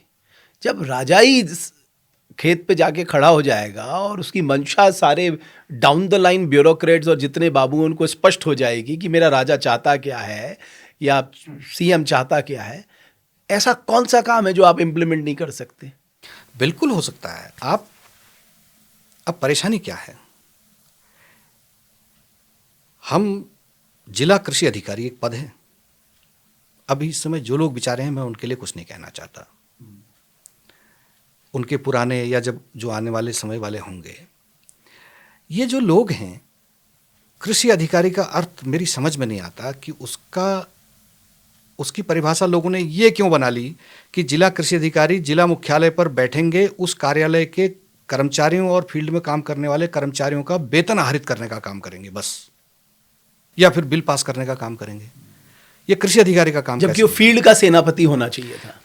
जिला कृषि अधिकारी के लिए आपने तय क्यों नहीं किया कि वो इतने दिन किसान के खेत में जरूर जाए, उसको गाइड करे ना, तुम हल गलत चला रहे हो, तुम बीज गलत बो रहे हो, तुम ये मिट्टी की जांच का रिजल्ट दिखाओ मुझे, कहाँ है, मैं बताता हूं तुम्हें। ये कौन बताएगा? ये बताने वाला आज कोई नहीं है। ये बताने वाला बिल्कुल कोई नहीं है। नहीं, वो जब जाते ही नहीं है भाई, उनसे कह दिया है कि आपका काम ये है कि आप नहीं, इस पे मैं कृषि विज्ञान केंद्रों को भी शामिल करना चाहूंगा। भारत सरकार ने हर डिस्ट्रिक्ट में कृषि विज्ञान केंद्र खोले। बड़े डिस्ट्रिक्ट में तो अब 2-2 कृषि विज्ञान केंद्र खोल दिए। क्या कर रहे हैं भैया ये? ग्राउंड में इनका क्या योगदान है? तो कहीं ना कहीं तो अकाउंटेबिलिटी जतानी होगी। जैसे आपने जो डिस्ट्रिक्ट हॉर्टिकल्चर ऑफिसर हैं, डिस्ट्रिक्ट एग्रीकल्चर ऑफिसर्स हैं, इन्होंने ग्राउंड में कितने सफल ट्रायल किए। जब आप इनका लिखते हैं एनुअल कॉन्फिडेंशियल रिपोर्ट, तो आपने देखा उसमें भाई इन्होंने ग्राउंड में कितने सफल ट्रायल किए, कितने फार्मर्स को इन्होंने सक्सेसफुल एंटरप्रेन्योर बनाया, कितनों की इन्होंने आय बढ़ाने में मदद की। रिटायर होने के इन 5 महीनों में मेरे 2 अनुभव बहुत शानदार रहे। प्लीज बताइए ना। मैं अपने गांव से लौट रहा था, शायद 4 नवंबर था उस दिन। तो प्रधान जी के पास एक फोन, प्रधान जी मेरे साथ में थे और बगल में पुनौली एक पंचायत है, हमारा कजीना है वो पुनौली है, दोनों प्रधान जी वहीं थे। तो उनका फ़ोन आया, किसी का फ़ोन आया उनको कि प्रधान जी वो सब सेंटर की, जो हेल्थ सब सेंटर होता है, हाँ, sub centre, primary health centre, community health centre, district hospital, sub centre, जहाँ वो मेरे ख्याल से उप चिकित्सालय ना, उप चिकित्सालय नहीं है, सब सेंटर जहाँ टीके वीके लगते हाँ, हैं, एएनएम, और वो मेरे ख्याल से 2 स्टाफ रहता है हेल्थ का स्टाफ वहाँ। हाँ। तो प्रधान जी के पास फ़ोन आया कि वो चाबी कहाँ है उसकी। उन्होंने कहा मैं क्या जानूँ, चाबी तो ये भाई तुम्हारे पास ही होनी चाहिए। नहीं नहीं नहीं, उन्होंने कहा कि यहाँ पता नहीं चल पा रहा है ना। अरे उन्होंने कहा पूछो ना, कल परसों जो भी, उन्होंने नहीं, कल परसों नहीं, वो तो पिछले 1-1.5 महीने से कोई था ही नहीं वहाँ। तो फिर उन्होंने कहा आज क्या ज़रूरत पड़ गई इसको खोलने की? तो बोले अरे अर्जेंट है ना, आज वो दवाई बांटनी है और चाबी है नहीं, तो कहाँ से बांटें? उनने कहा किसी एक का नाम लिया। फिर उनने कहा अरे भाई वो उससे पूछो। उसने पूछा तो उसने कहा वो दुकानदार के यहाँ चाबी रखी है। वहाँ से 8 किलोमीटर दूर किसी दुकानदार के यहाँ वो चाबी रखकर दूसरा जो स्वास्थ्य कार्यकर्ता होंगी वो चली गई दूसरी, और ये जब आई तो इनको मिली नहीं है। अच्छा, वो बारी बारी आते हैं या पता नहीं क्या होता है, 1.5 महीने से लेकिन वहाँ कोई था नहीं। तो फिर इन्होंने कहा है तो बड़ा मुश्किल। अच्छा, फिर बाद में तय हो गया कि हाँ चाबी मिल गई है। तो 1.5 महीने बाद ढूंढ ढांड के वो चाबी मिली सब सेंटर की, जिसमें 2 कर्मचारी होते हैं। बारी बारी एक दिन एक आए, एक दिन दूसरा आए, तब भी काम चल जाता। बिल्कुल। 1.5 महीने से कोई आ ही नहीं रहा है। और आज के, अब उनकी जो भी मजबूरी हो आज सकता है के कोई बीमार इंटरनेट के दौर पे देखिए, अगर आप ये मॉनिटर नहीं कर पा रहे हैं तो ये यहाँ फेलियर है। हाँ, अब अगर मैं ये कह रहा हूँ अभी यहाँ, तो अब वो क्या करेंगे कि उन्होंने हो सकता है मेडिकल बना लिया हो उसके बाद, या क्या किया होगा, हो सकता है बीमार रहे हों उस दौरान, कुछ हो। अब दोनों बीमार हो गए हैं तो भी ये बड़ा मुसीबत है। तो लेकिन मेरे सामने फ़ोन आया था, ये पक्की बात है। हाँ। 1.5 महीने से कोई अता पता नहीं है। अता पता नहीं, और प्रधान जी को खुद पता नहीं था, और चाबी कहाँ थी ये ढूंढना पड़ रहा था। और प्रधान जी हमारे यहाँ प्रिंसिपल रिटायर हुए हों। अच्छा, हाँ, अच्छा। एक दूसरा जो है, इत्तेफाक से उसी दिन एक और फ़ोन आया। उन्होंने कहा साहब आप अपने यहाँ जो है कुछ किसानों से कह दें कि वो खेतों की मिट्टी जमा करके दे दें, हमें उसकी जांच करानी है। यानी कि खेत में कोई नहीं जा रहा है, एक जगह बता दी कि फलदा एक जगह है, वहाँ पर आप किसानों से मिट्टी जमा करके पहुँचवा दीजिए। 10 बार पहुँचा देना, दोनों प्रधानों को कह दिया गया। कुछ लोग मिट्टी लेकर आए वहाँ, तो वहाँ कोई आया ही नहीं।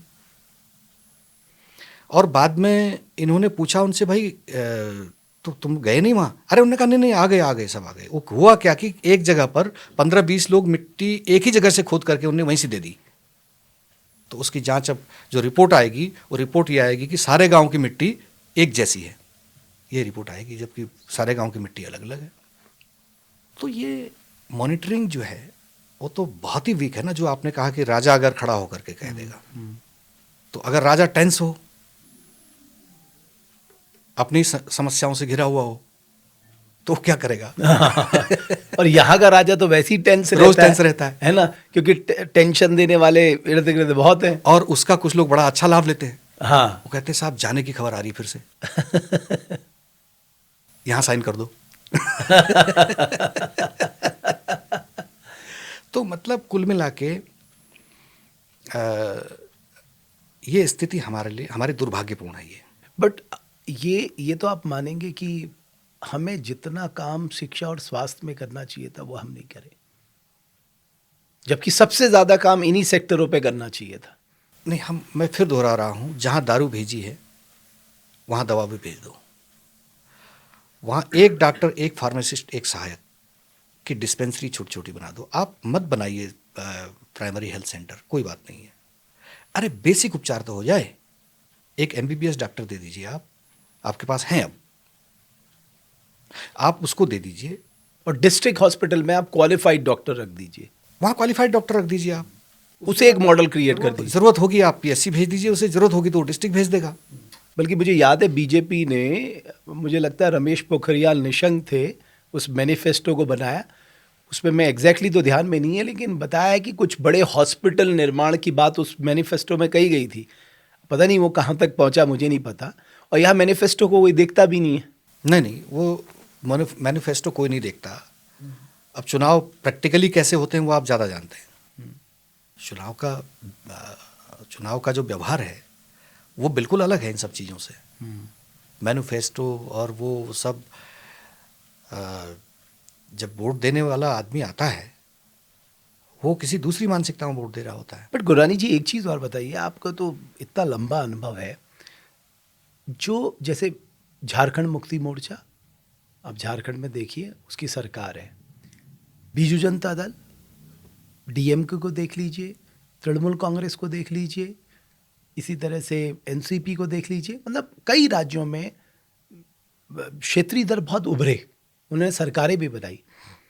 इस स्टेट को बनाने में उत्तराखंड क्रांति दल का सबसे बड़ा योगदान रहा, उसके लीडर्स का बड़ा योगदान रहा। लेकिन वो पार्टी कभी यहाँ बना ही उसकी वजह से, लेकिन ना उसे लोगों ने रिकॉग्नाइज। बाकी सब सहयोगी थे। लेकिन वो पार्टी कहाँ है आज? वो राजनीतिक दल कहाँ है? मैंने जब मायावती बनी थी, मायावती चीफ मिनिस्टर थी, उन्होंने उत्तराखंड में रुद्रप्रयाग, आपका उधम सिंह नगर और बागेश्वर डिस्ट्रिक्ट बनाए थे। हम लोगों ने कहा भाई इनको आपको 2-4 MLA तो दे देने चाहिए। बागेश्वर वाले, रुद्रप्रयाग वाले, आप लोग एक MLA भी देते तो लोगों को लगता कि काम करने से उसका कोई रिजल्ट आता है। ठीक बात है।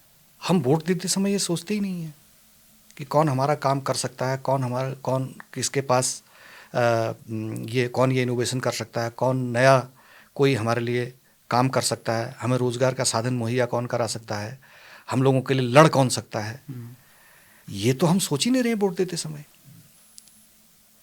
अगर हम ऐसा नहीं सोचेंगे तो फिर स्टेट की कल्पना, देखिए नेता को हम यूं ही छोड़ देंगे, उससे जवाब भी नहीं मांगेंगे अगले चुनाव में कि पिछले चुनाव में आपने ये कहा था, ये नहीं किया।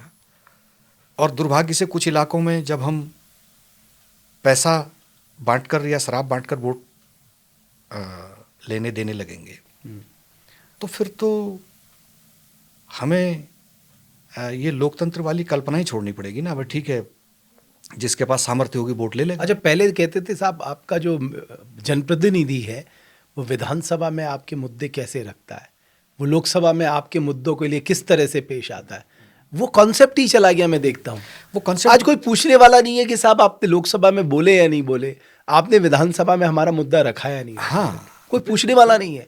तो पूरा सिनेरियो चेंज हो गया, मैं देखता हूँ। अच्छे वक्ताओं को चुना जाता था, अच्छे सामाजिक कार्यकर्ताओं को चुना जाता था पहले, सामाजिक कुछ न कुछ उसका सामाजिक योगदान। अब आज की तारीख में सामाजिक योगदान कोई नहीं देखता। वोटर भी ये कहीं कहीं तो वोटर भी उसकी हाँ, उसका क्षणिक लालच जो है वोटर का भी, उसका बैकग्राउंड ये देख रहा है कि फाइनेंशियली कैसा है ये। हाँ एग्जैक्टली। अगर वो फाइनेंशियली साउंड है, उसको लगता है कि कुछ हमारे हिस्से भी कुछ हमारे पल्ले भी पड़ेगा, कहीं कहीं ऐसा है। मतलब वो स्वार्थ के भाव में आ गया। निहित स्वार्थ में हम चले जाएंगे तो फिर ये हो नहीं सकता। अच्छा, सवाल ये है कि अब हमारे यहाँ पिछले चुनाव में ये बदला रिवाज, सरकार 5 साल में बदलने वाला, उससे पहले 5 साल बदलो, इसको बदलो, उसको बदलो, इसको बदल के उसको ले आओ, उसको बदल के फिर इसको ले आओ। तो उससे क्या होता था कि लोगों को भी पता था ठीक है भाई, इस बार हार जाएंगे, अगली बार तो आना ही है। मन स्थिति अब सवाल इस बात का है कि दोष जितना हम नेताओं को देते हैं उतना ही दोष हमारा भी है। ज्यादा है, मैं कहूंगा हमारा because जिम्मेदारी हमारी ज्यादा है लोकतंत्र में। तो हम उस जिम्मेदारी को, हम उस ताकत को यूं ही किसी के हाथ सौंप दे रहे हैं, तो फिर हमें भोगना तो पड़ेगा। जब हम अच्छे लोगों को वोट देना शुरू करेंगे तब अच्छे लोगों को टिकट मिलना शुरू होगा। अभी पार्टियां क्या देख रही हैं? वो ये देख रही हैं भाई जीतने की क्षमता। जीतने की क्षमता का मतलब पैसा कौन खर्च कर सकता है, बस सिर्फ पैसा खर्च करना, जाति समीकरण और आज की पैसा। तारीख में। अब आप कहें कि भ्रष्टाचार नहीं होना चाहिए, कैसे नहीं होना चाहिए भाई? 10 करोड़ रुपया उत्तराखंड जैसे साधारण स्टेट में, मतलब छोटे स्टेट में, छोटी कॉन्स्टिट्यूंसी जहां पर है, वहां पर आपकी जेब में अगर 10 करोड़ रुपया नहीं है तो आप चुनाव नहीं लड़ सकते, सोच भी नहीं सकते आप। सोच ही नहीं सकते आप। तो एक सामाजिक कार्यकर्ता तो अब एमएलए एमपी बनने की बात सोच नहीं सकता। और जो बनेगा वो ये 10 करोड़ पहले इकट्ठे करेगा। हाँ, इकट्ठे करेगा। 10 करोड़ एक्स्ट्रा इकट्ठे करेगा। अच्छा, 10 बिकॉज करोड़ प्लस माइनस भी रखना पड़ेगा ना, वो रखना पड़ेगा। 10 करोड़ जब वो इकट्ठा करता है तो फिर वो काम क्या करेगा? जहां से वो 10 करोड़ लिए हैं उनके लिए काम करेगा ना। बिल्कुल, वो उनके लिए जवाबदेह है, वो कॉमन वोटर के लिए जवाबदेह नहीं है। बट गुर्रानी जी, आपको लगता है कि उत्तराखंड की राजनीति 2 नेशनल पार्टी के बीच ही चलेगी, या आपको लगता है कि देर सवेर एक फ्रंट जरूर यहाँ पर आएगा? जिस तरह से राष्ट्रीय दल निराश कर रहे हैं, मुझे लगता है, मुझे उम्मीद है कि आने वाले समय में, आज नहीं तो कल, कल नहीं तो परसों, तीसरा कोई फ्रंट जरूर खुलेगा। उसको तीसरे बट हमारी जनता का वो टेम्परामेंट है ये पहचानने की कि साहब अभी क्या है, एक झटका देना बहुत ज़रूरी है। नहीं होता क्या है, इसीलिए मैंने कल परसों और उससे आगे की बात कर रहा हूँ कि तत्काल नहीं भी हो सकता, लेकिन आगे होना इसलिए है कि अब धीरे धीरे हमारे लोग सारी राजनीति को बहुत गहराई से समझने लगे हैं। नौजवान के अंदर धीरे धीरे ये बदलाव आ रहा है, आक्रोश भी बढ़ रहा है जब वो देखता है कि नौकरी में मेरा हिस्सा नहीं है, मेरा हिस्सा जो राज्य की खुशहाली है उसमें नहीं है, मेरे इलाज का हिस्सा कहाँ जा रहा है, मेरी शिक्षा का हिस्सा कहाँ जा रहा है, मैं इतनी महंगी पढ़ाई कर रहा हूँ, फिर उसके बाद मुझे खाली रहना पड़ता है। तो उसको देर से देर सोचना पड़ेगा, ये वो सोचेगा। ये भेड़ तंत्र नहीं चलेगा बहुत समय। लग रहा है आपको ऐसा? हाँ, मुझे ऐसा लगता है। और ये हाईकमानीकरण से मुक्ति भी दिलाता है ये रास्ता, क्योंकि जिनका आपने अभी एग्जाम्पल दिया उनका कोई हाईकमान नहीं है ना, वो खुद ही हाईकमान है। लेकिन ये ज़्यादा खतरनाक स्थिति पैदा कर देता है, जो खुद के हाईकमान होते हैं वहाँ झगड़ा ज़्यादा हो जाता है। ठीक है भाई, एक चीज़ तो आप मानेंगे कि अगर बीजेपी अगर अपने पर्चे से भी किसी को चीफ मिनिस्टर बना रही है तो कोई चू करने की स्थिति में नहीं है, वो ठीक है। वरना आप याद करिए जब 2012 में विजय बहुगुणा जी को बनाया था तो आधे एमएलए तो दिल्ली में धरना दे रहे थे। हाँ, आधे तब धरना दे रहे थे, और जब हरीश रावत मुख्यमंत्री बने तो 10-11 चले गए। कईयों ने तो शपथ भी ली नाम आने के बावजूद। हाँ, तो ये ठीक है अपनी जगह, लेकिन एक चीज़ तो आप मानेंगे कि उनको ये 5 मंत्री बनाने के लिए ऊपर से आदेश का इंतजार नहीं करना पड़ता। उनको किसी बोर्ड या कॉरपोरेशन का चेयरमैन या वाइस चेयरमैन बनाने के लिए किसी की सिग्नल का, ग्रीन सिग्नल का इंतजार नहीं करना पड़ता। उनको ये पॉलिसी में बनाऊं, लागू करूं या न करूं, इसके लिए इंतजार नहीं करना पड़ता।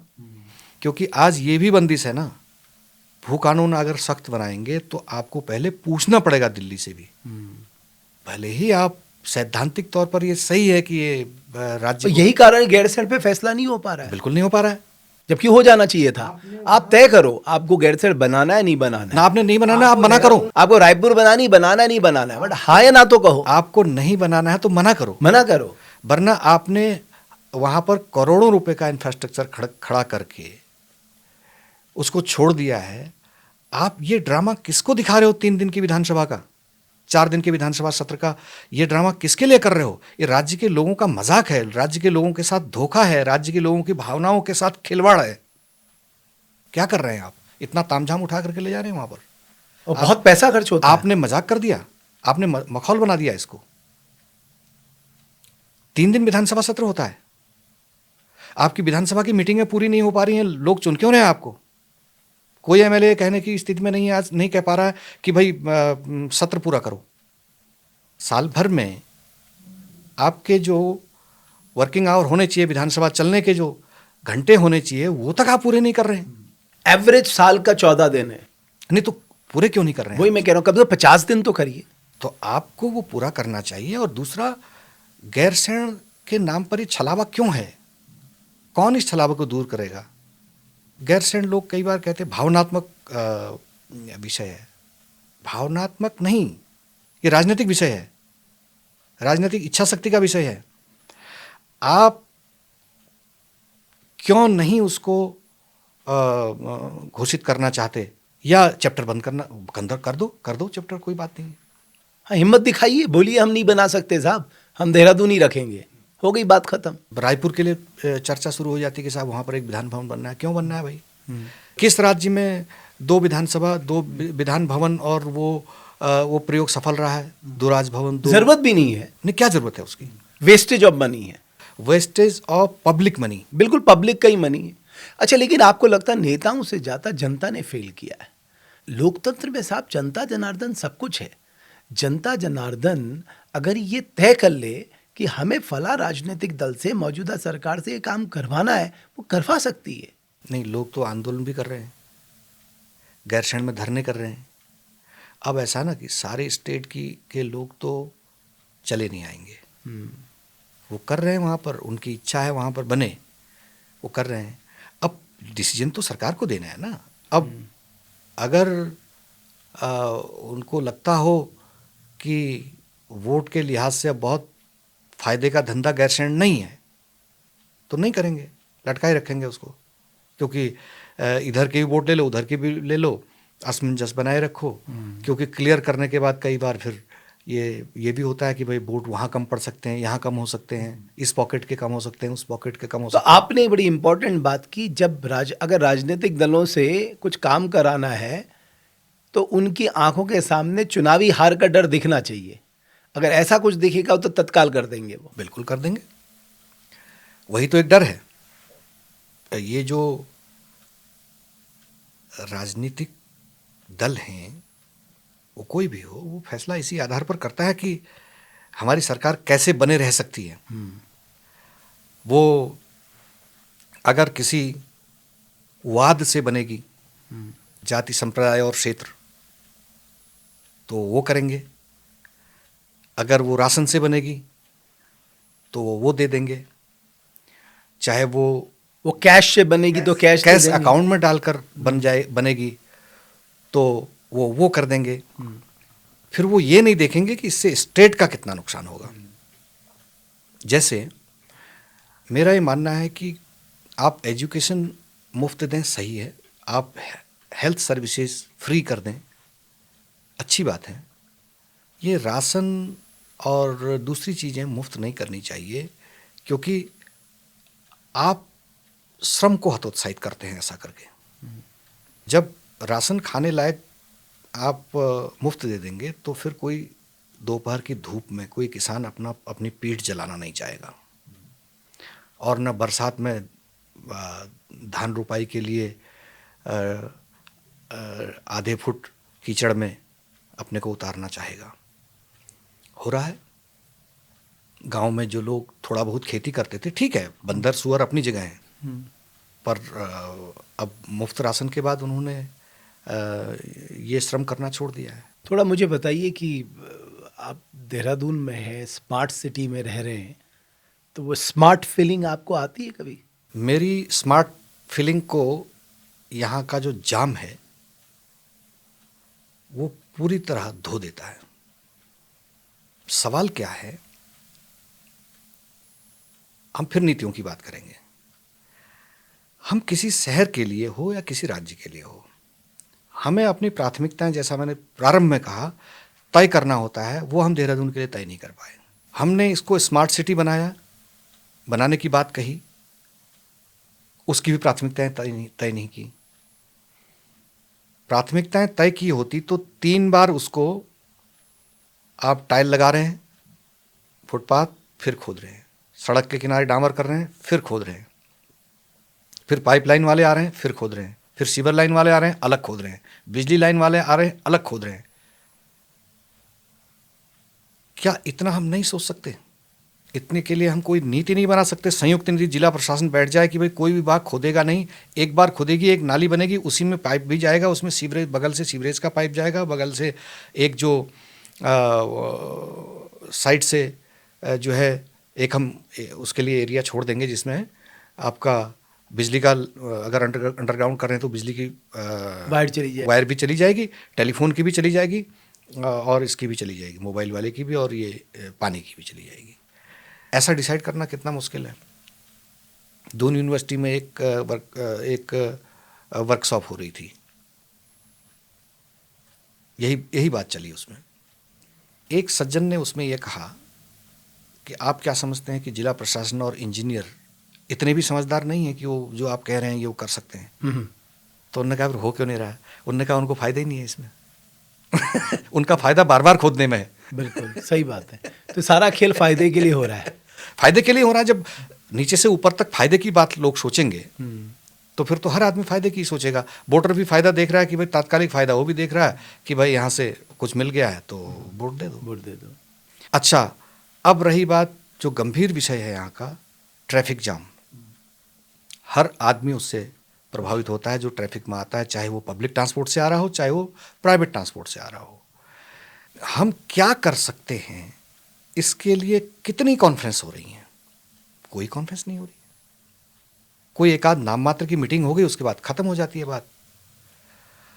हमने क्यों नहीं सोचा कि जब हम दिल्ली से देहरादून तक का एक्सप्रेसवे बना देंगे, जब एक्सप्रेसवे जहां पर खत्म होगा आईएसबीटी से पहले ही, वो सारा हजारों गाड़ियां, सैकड़ों गाड़ियां जो एक साथ आएंगी दिल्ली से, वो कहां जाएंगी फिर?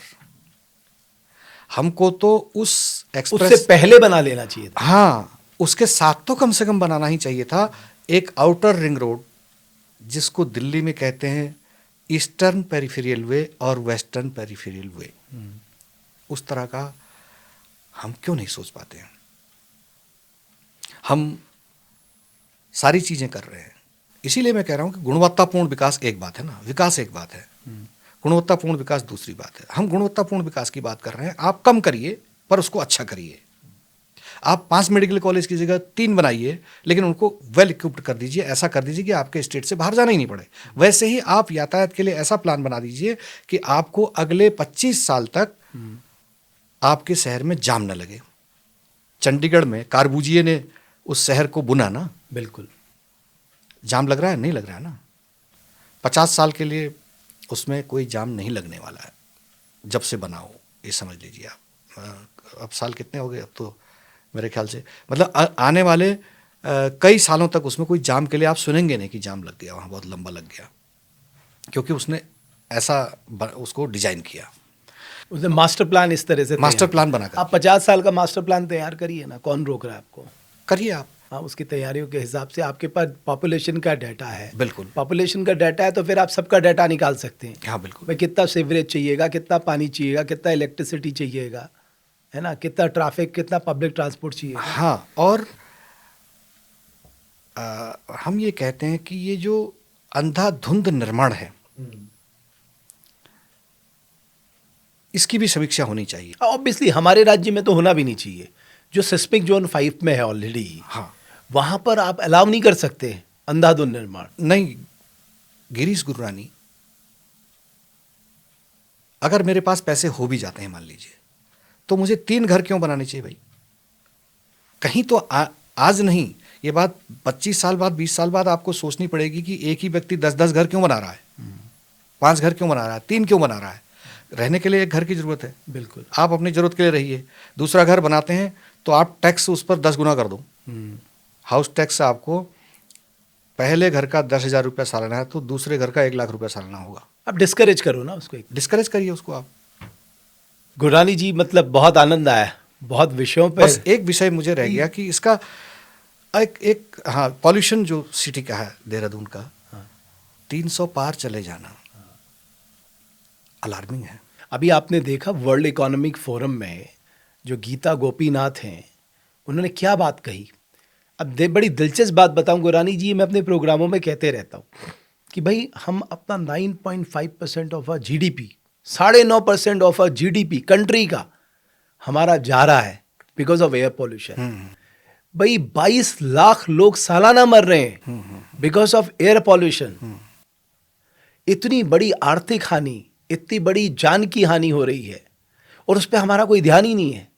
अब जब क्योंकि वर्ल्ड इकोनॉमिक फोरम में गीता गोपीनाथ ने कहा, बड़ा हो हल्ला मच रहा है, या हर दिन आपके लोग कह रहे हैं कि साहब इतना नुकसान हो रहा है, आप कुछ करिए करिए, कोई सोचने वाला नहीं है। अब उत्तराखंड का देहरादून अगर 300 अगर उसका AQI है, एयर क्वालिटी इंडेक्स, तो आप कल्पना करिए कि ये भी दिल्ली होने जा रहा है। मैं अपने साथियों से मजाक में कहता हूँ, कुछ समय रुको, घर में एयर प्यूरीफायर तो लगने लग गए ना, अब देहरादून में भी लगने लग जाएंगे। और आप जब पॉल्यूशन बढ़ रहा होगा तो आप किसी के घर जाने से पहले पता कर रहे होंगे कि उसके घर में एयर प्यूरीफायर लगा है कि नहीं लगा है। और पता चला कि रास्ते में आप जाते जाते, मैं जा रहा हूँ दोस्त के घर, रास्ते में तबीयत खराब हो गई, मैं अपने साथी से कहा 2 मिनट रुकना यार, मैं ज़रा सा ना ऑक्सीजन लेके आता हूँ। सामने ऑक्सीजन का एक बूथ लगा हुआ है, वहाँ जा करके मैं अपना मास्क लगा करके जो है एक बटन दबा रहा हूँ और उससे ऑक्सीजन मिल रही है। और 10-1 मिनट बाद वहाँ से उतर के आ रहा हूँ, कार में बैठ रहा हूँ, मैंने कहा अब कुछ थोड़ा ठीक फील कर रहा हूँ। ये हालात होंगे, टाइम आने वाला है। क्या आप तो हम अपनी जनरेशन को क्या दे के जा रहे हैं? 50 साल पहले सोच सकते थे कि पानी की बोतल 20 रुपये में बिकेगी? सर 20 रुपये, हिमालयन वाटर नाम से ये रेस्टोरेंट 250-250 रुपये की बोतल बेच रहे हैं। लेकिन सामान्य जो साधारण पैकेज ड्रिंकिंग वाटर है, वो तो मिनरल वाटर है। तो ये पैकेज ड्रिंकिंग वाटर जो जिसको 3rd क्लास माना जाता है, जिसको पीने से लंबे समय पीने से दिक्कत भी हो सकती है, क्योंकि वो मतलब एक तरह से उसके बैक्टीरिया उससे मर जाते हैं, आदमी नहीं मरता। दूसरा, ये नौबत आने वाली है कुछ समय के बाद कि आप जो हैं एक ऑक्सीजन की छोटी सी बोतल पता चला साथ में जेब में रख के चल रहे हैं, इमरजेंसी आएगी तो ज़रा ऑक्सीजन ले लेंगे, ये नौबत आने वाली है। और उत्तराखंड का भला तभी हो सकता है जब हम प्राथमिक क्षेत्र जो हमारा 10% से नीचे उतरने लग गया है, ऑलमोस्ट 7% के आसपास है जीडीपी में, कृषि, बागवानी, पशुपालन, इनको जब तक हम नहीं बढ़ाएंगे, इनको ग्रोथ देनी होगी, नंबर 1। और यहाँ के लिए गेम चेंजर अब भी है, केवल और tourism. केवल नहीं, यहाँ पर टूरिज्म तो लोग बहुत आ रहे हैं, हम संभाल ही नहीं पा रहे हैं उनको। वो भी मास टूरिज्म के बजाय हमको क्लास टूरिज्म पर ध्यान देना पड़ेगा। एक दूसरा, इंटरनेट, ये हमारे उत्तराखंड की तस्वीर को बदल सकता है। हाई स्पीड इंटरनेट हम गाँवों तक पहुँचाएँ, गाँव पहुँचाएँ, हम IT विलेज बनाएं, उनमें जितने होम स्टे हैं उनमें एक वर्क स्टेशन बनाना ज़रूरी कर दें और उनको प्रोत्साहित करें कि भाई आप वर्क स्टेशन बनाएं, उस पर जो आदमी आपके पास आएगा आप इंटरनेट पर काम करेगा। Work from Himalaya, work from home की जगह वर्क फ्रॉम हिमालय, एक नया कॉन्सेप्ट, बहुत बढ़िया। तो आप देखिए, सिलिकॉन वैली आप नहीं बना सकते हैं, लेकिन वहाँ के लोगों से सीख सकते हैं। हाँ, ठीक बात है। बंगलौर के लोगों ने क्या किया, कि वो आईटी का हब हो गया। आज सारा आईटी का हमारा जितना भी क्रीम है वो कह रहा कहाँ जा रहे हैं, फ्लाइट कहाँ की है, बेंगलोर की है। बेंगलोर वालों ने कैसे कर लिया, हम क्यों नहीं कर सकते? उनके पास से सीखो, हैदराबाद से सीखो। जब भारत का सिलिकॉन वैली बन सकता है बेंगलुरु, उत्तराखंड क्यों नहीं बन सकता? आप कह देते हो फिर बजट नहीं होता है। आपके पास फालतू फंड के लिए बजट है, उत्तराखंड को आगे ले जाने वाली स्कीमों के लिए बजट नहीं है। इनका बजट काटो ना, जो खाली ऑफिस में बैठे हुए हैं, जिन विभागों की परफॉर्मेंस ठीक नहीं है, जो बोर्ड कॉरपोरेशन आप पर बोझ बन गए हैं, उनको हम कर्मचारियों का अहित करके नहीं कह रहे हैं। लोक कल्याण आपका उद्देश्य है, आप कर्मचारियों का भी कल्याण करो, उनको कहीं और एडजस्ट करो, लेकिन आप बजट बचाओ। आप पूरे एरिया को ऐसे डेवलप करो। आप देखिए, पहाड़ों को आप जरूरत से ज़्यादा नहीं काट सकते। आप 6 लेन नहीं बना सकते, बनाओगे तबाह हो जाएगा। 4 लेन बनाने में ही तबाह हो जाएगा पहाड़। रेलवे की संभावनाएं बहुत सीमित हैं, कंस्ट्रक्शन की फैक्ट्री लगाने की संभावनाएं सीमित हैं, ट्रांसपोर्टेशन बहुत हो जाता है। तो आपके पास अकेला है आईटी विलेज। तो आपका मंत्रा यही है। बिल्कुल, I think very good concept, work from Himalayas. Work from Himalayas.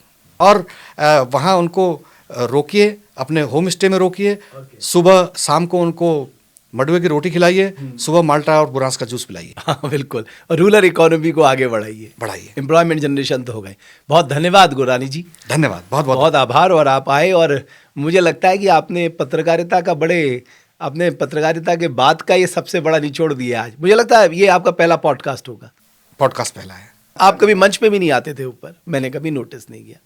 हाँ, मैं तो पीछे पीछे बैठने वाला आदमी हूँ। मंच पर तो मैंने कभी मंच तलाशा ही नहीं रामलीला के अलावा। रामलीला में क्या करते थे आप? रामलीला मुझसे जो करा लीजिए आप। अच्छा, सुनाओ ना कुछ फिर। आप ताड़िका का पाठ सुना दो आज।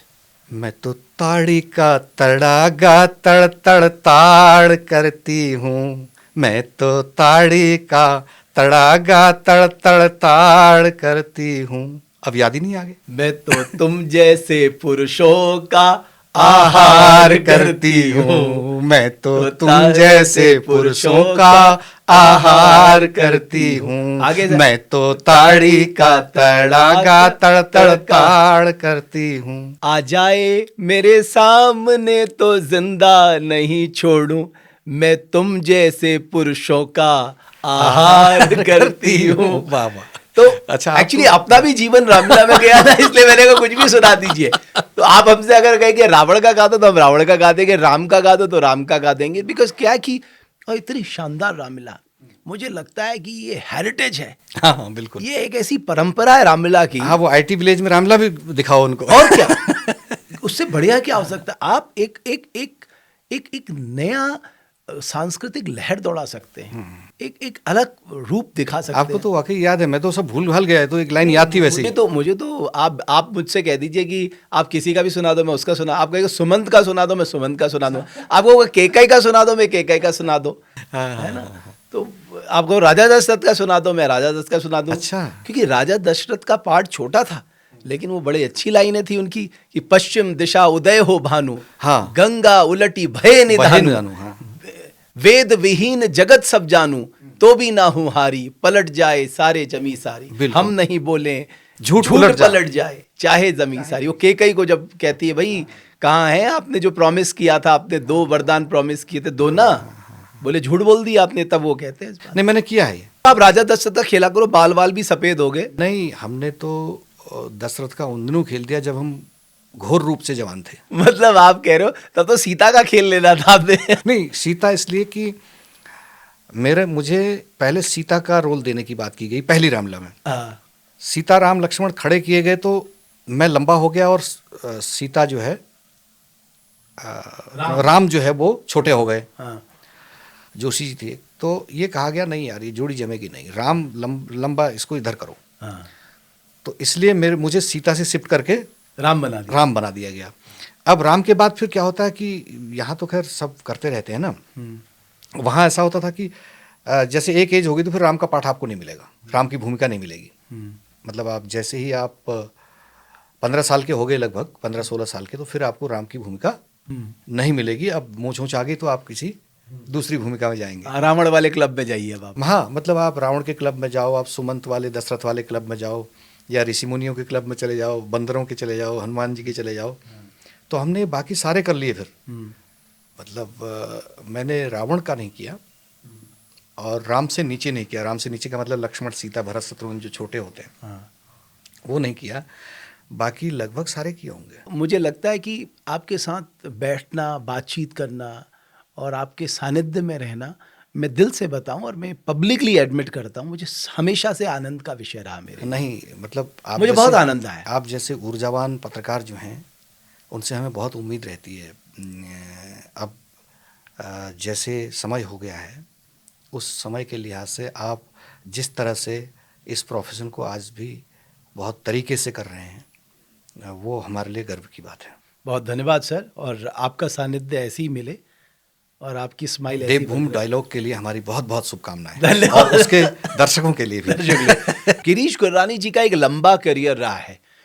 बुनियादी तौर पर उत्तराखंड के ही रहने वाले हैं, लेकिन उनका अनुभव बहुत अच्छा है और जिस तरीके से उन्होंने अपनी बात रखी, मैं समझता हूँ उत्तराखंड की जनता जनार्दन तक ये बात जानी चाहिए। बिकॉज उत्तराखंड की जनता जनार्दन को तय करना है कि यहाँ से जो 2026 से 2050 तक का जो उत्तराखंड है ना, वो आप कहाँ ले जाना चाहते हैं, वो आप डिसाइड करिए। आपके बच्चों का क्या भविष्य होने जा रहा है, ये आप डिसाइड करेंगे। आपके पहाड़ों का क्या होने जा रहा है, ये आप डिसाइड करेंगे। आपकी लैंड का क्या होने जा रहा है, वो आप डिसाइड करेंगे। आपकी पॉलिटिकल लीडरशिप कैसे होने जा रही है, ये आप डिसाइड करेंगे। इसलिए साहब, मैं समझता हूं कि अब समय आ गया है, कुछ अच्छे और ऊर्जावान लोगों को चुनिए जो उत्तराखंड की तकदीर और तस्वीर दोनों बदलने का मादा रखते हैं। मैं कहूँगा उसको तलाशिए आप, तराशिए आप, वो आपके ज़िम्मे है, लेकिन अच्छे लोगों को चुनिए साहब। बहुत धन्यवाद हमारे इस पॉडकास्ट को देखने के लिए।